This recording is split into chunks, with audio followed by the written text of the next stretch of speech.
Streets turned into rivers of sludge, entire neighborhoods buried under mountains of garbage, and an invisible enemy, deadly bacteria, brewing beneath layers of mud. This is China right now. In the past weeks, catastrophic floods have unleashed an environmental disaster on a scale few imagined. The rain has stopped, but the nightmare has only begun. Millions of tons of stinking trash and toxic mud choke the arteries of China's biggest cities. Roads are impassable. Businesses lie in ruins. And experts warn that what's coming next could be far worse. A wave of disease outbreaks and economic chaos. Today, we're pulling back the curtain on a disaster hidden from the world's headlines.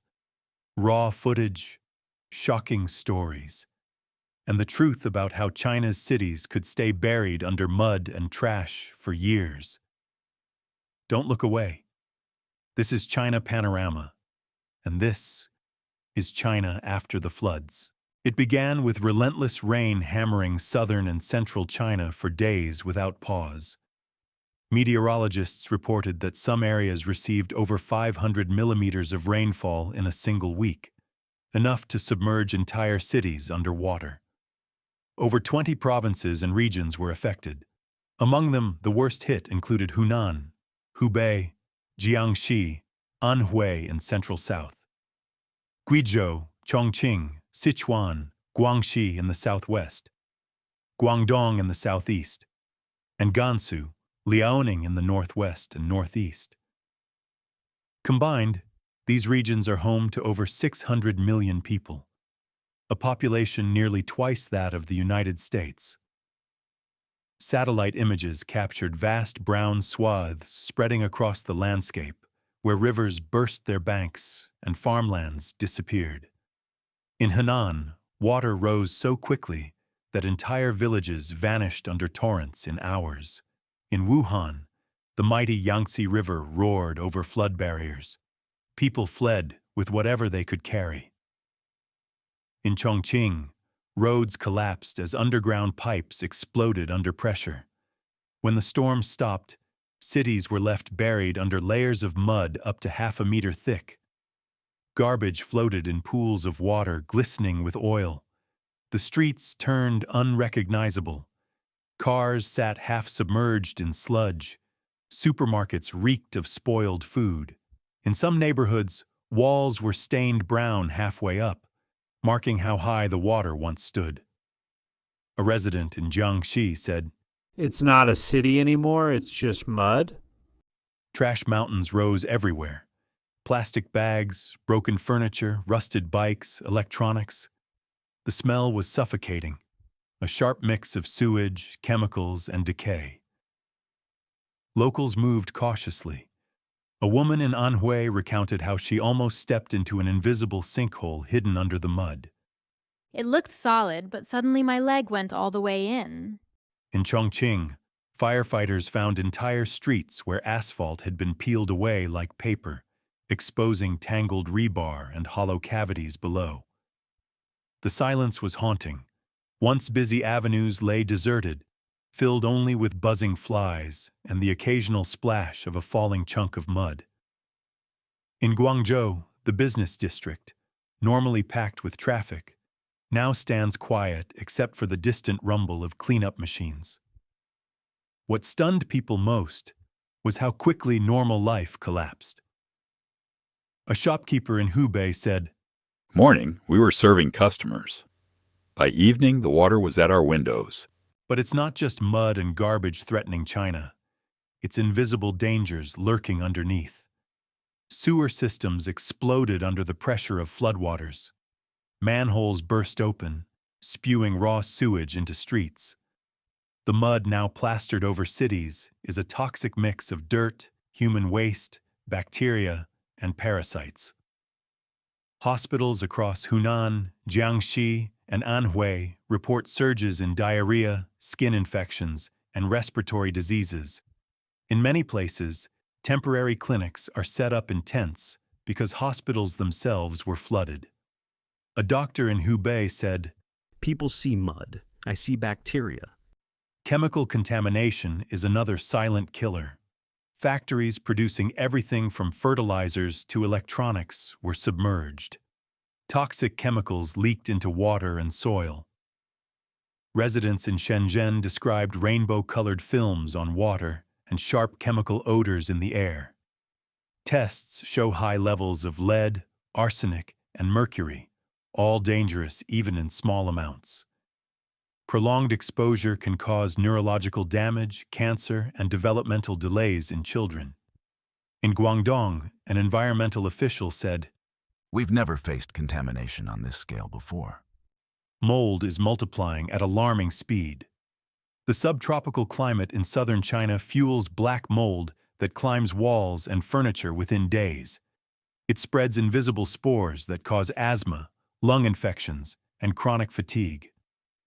One volunteer cleaning an apartment in Wuhan said, "Every breath burns my lungs." entire apartment blocks may have to be demolished because they're too toxic to salvage.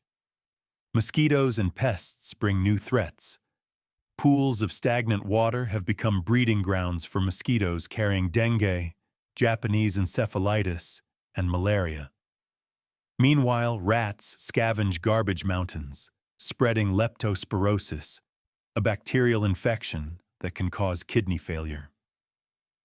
Cases have already been recorded in Jiangxi and Hunan, but beyond health, the economic costs are monumental. Guangdong Province is China's industrial powerhouse. Factories making electronics, textiles, toys, and auto parts have shut down. Expensive equipment lies damaged. Raw materials are stuck in ports. In one electronics factory in Shenzhen, workers were found scrubbing motherboards with toothbrushes, trying to remove layers of mud. Major ports like Shenzhen and Guangzhou remain partially closed. Containers drifted away during the floods. Roads leading to ports have collapsed, blocking trucks. A logistics manager in Guangdong said, "One day of delay here means weeks of delays worldwide." retailers in the US and Europe are already warning of price hikes due to missing goods. Family-run restaurants, shops, and street vendors have lost everything. Insurance claims are delayed. Many business owners say they simply have no capital to reopen. A restaurant owner in Wuhan said, My kitchen is full of mud. Even if I clean it, who will come eat here now? Hunan, Hubei, and Jiangxi are major rice-growing provinces.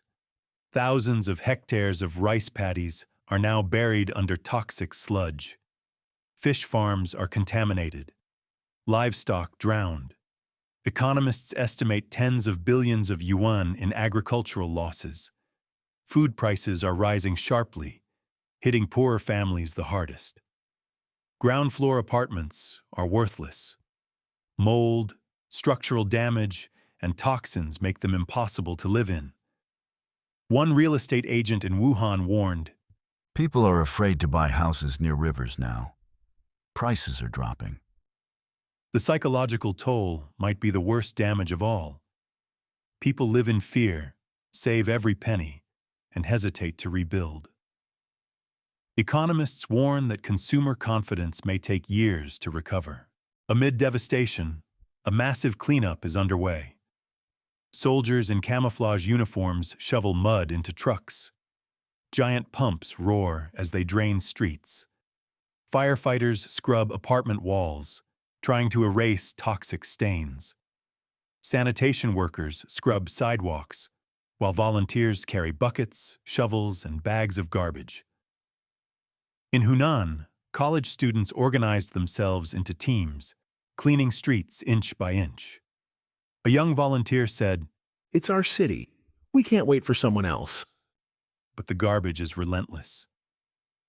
Guangzhou alone has removed over 2 million cubic meters of debris, yet every day brings more mud, trash, and dead animals. Landfills are overflowing.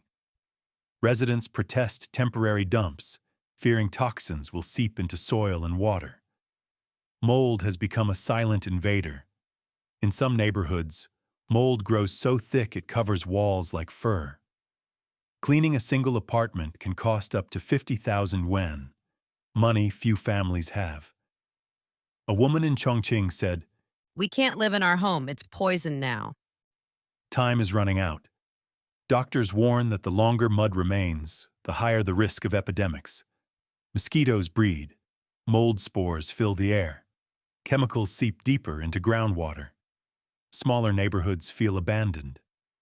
A man in Anhui said, officials clean the main roads for TV cameras. Our alleys are still mud rivers. Personal stories bring the tragedy into sharp focus. Mrs. Zhang in Wuhan holds a small plastic bag of medicine and faded photographs. Her apartment is gone. I have nothing, but I'm alive. So I'll start again. 9-year-old Chen Wei hugs a mud-caked teddy bear. He won't return to school, convinced the water will come back. His mother says he screams at night. In Guangxi, a farmer stands in a swamp where his rice fields once thrived. He scoops sludge into his palm and says, This used to be my crops, now it's poison. in Liaoning, factory workers gather outside a shuttered plant, worried they'll never work again. One man says, I'm scared not just of floods, but of losing my job forever. even amid despair, moments of humanity shine. People share water, food, and comfort. Artists paint murals on mud-streaked walls with messages like, together, we'll rebuild. We survived the flood. We'll survive this too. But a looming question remains. Will China and the world learn from this disaster? Scientists warn that climate change makes floods like these more frequent. What used to be a once-in-a-century flood could happen every decade, or even more often. One environmental professor in Beijing said bluntly, if we keep building cities the same way, we're just rebuilding them for the next disaster. As China scrapes mud from its streets, one truth stands clear. The battle is no longer just against water. It's a battle for the future. This has been China Panorama. Thank you for watching.